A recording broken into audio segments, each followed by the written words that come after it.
So Jos, we're down here at 108 in London. Just tell us a little bit about what you're doing today.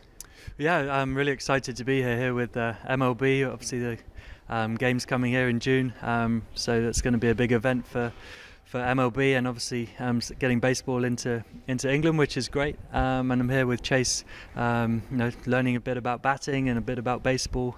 So yeah, really enjoyed the day so far. Yeah, we saw you had a little bit of a hit earlier on. How did you find that experience? Yeah, really good. I think my sort of cricket style, there's a few crossovers with baseball, and with the advent of T20, obviously the last few years, and power hitting, and certainly people have been looking at baseball and the crossovers into cricket. So I'm interested to pick Chase's brains a bit on the technique, and glad I managed to lay a bat on a few as well. So that was always the sort of first point of call. So just want to hit a few more, to be honest. What was the main sort of pickup that Chase taught you compared to cricket into baseball? What's the main difference?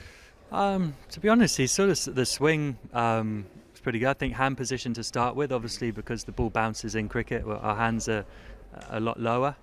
So getting into that hitting thing, which does link into cricket and hitting at the end of a T20 or anything like that.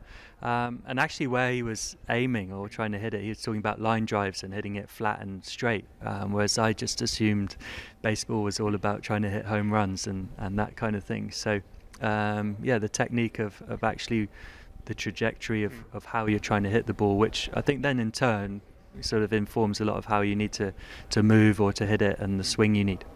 And later this year we got the T20 World Cup in the Caribbean and the USA. I know the schedule probably won't allow you to come to the London games, but will you be looking to go to maybe America when the schedule allows, just to soak in some of the American sports, I guess? Yeah, one day especially. I know cricket is getting into America a bit, and obviously this World T20 will be huge for cricket in America. I think India and Pakistan playing each other in New York, which is fantastic, and it gives you a lot of motivation and sort of excitement to think, somewhere I've played cricket for a long time now, but somewhere I've never played cricket. So hopefully one day, and I think there's a couple of big rivalries on the 8th of June, especially obviously the Phillies and the Mets are playing each other, and we'll be playing Australia in Barbados. So hopefully at some point now I can get to a baseball game in person. I know there's a lot of barriers to overcome in terms of your schedule, especially for England, but maybe one day down the line with playing cricket in America, we've seen the launch of MLC last year. Would that be something that interests you? Yeah, absolutely. Would love to. I think seeing cricket expand and become even more of a global game and into countries it's not been a part of before would be fantastic. So and America's somewhere I've not spent much time at all. So I'd be keen to go there. Have you spoke to Liam Plunkett? He's obviously a big advocate of cricket in America. He helped sort of launch MLC. Have you been speaking to him about it? A little bit, yeah. I think obviously he's been living there for a while as well, and obviously he's done a lot of work and very involved in that. So I think it was the first season, wasn't it, last year of Major League Cricket? So it'd be interesting to see how it has developed and moved on this year as well. Hopefully at some point in the future could be a part of it. And how are you feeling now? You've had the World Cup, you've had some time in South Africa. How are you feeling ahead of 2024 in the new season? Yeah, feeling good, feeling refreshed. I think South Africa at the start of the year was brilliant for me. I really enjoyed the tournament, enjoyed playing for the Pile Royals last year, and this year was just the same. Nice to have change is good. Change of environment, some different people, and get out of the England bubble for a little bit is good sometimes. And then had a bit of a quiet time now before obviously a busy period with the IPL and the World Cup as well. So lots to look forward to. Yeah, one of those you mentioned, look forward to, the T20 World Cup. Is there something that you can take away from the last World Cup? I know it's different format, different country, but the fact that you're holders in this one as well, is there maybe something that you've learned as an individual and as a captain ahead of this T20 World Cup?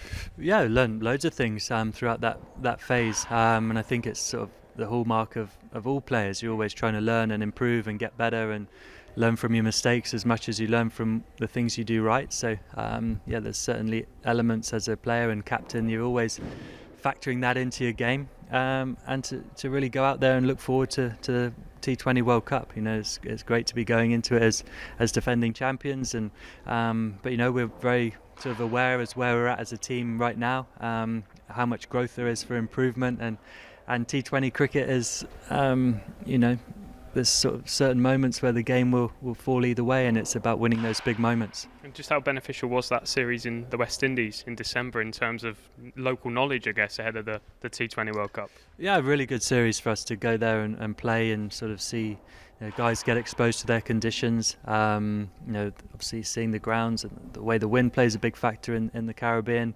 and also we'll have Kieran Pollard as part of our coaching staff, which will bring a lot of obviously local expertise, but just a lot of T20 knowledge. He's played more than anyone in the world, won a lot of tournaments, so really looking forward to personally tapping into his brain, and I know the team will be as well. There's been a couple of stories about some of your Lancashire teammates. We'll start off with Phil Salt. There's been a lot of talk about him maybe getting a test call up this summer. How would you rate his chances, and do you think they need to change that Folkes Bairstow conundrum? Or selection in Test cricket certainly nothing to do with me. So, but there's a number of fantastic players there. You spoke about Folkes and Bairstow, been excellent players and brilliant in their own right. And I'm sure Phil Salt is a number of guys around the country who are desperate to play well and perform and have ambitions to play for England in all formats. And Tom Hartley, he did well in India. How did you assess his tour? Yeah, I thought he did really well. It was always going to be a tough ask of the young spinners, especially since when Jack Leach got injured, the senior spinner. So I thought those guys stepped up really well. I thought it's not an easy place to go and play, and obviously conditions are favourable for bowling spin, but you're playing against a top team and in high pressure situation in Test cricket. So I thought he handled himself really well. And just finally, again, on the T20 World Cup, there's a lot of England players now that play franchise tournaments all over the world. How beneficial is that, and how much are you looking forward to that tag as defending champions this time around? Yeah, I think there's loads of franchise cricket now, and it's certainly a really important part that people are always looking at how the guy's going. It can be a really good measure. You're playing against some top players in franchise cricket, and the IPL is as high a standard as any cricket you can play. All the best players in the world are there playing against each other, so everyone will always be keeping an eye on how people are going and stuff, and planning accordingly, looking forward to, let's say, playing in that World Cup in June. On AM, on DAB, via the talkSPORT app and on your smart speaker. talkSPORT.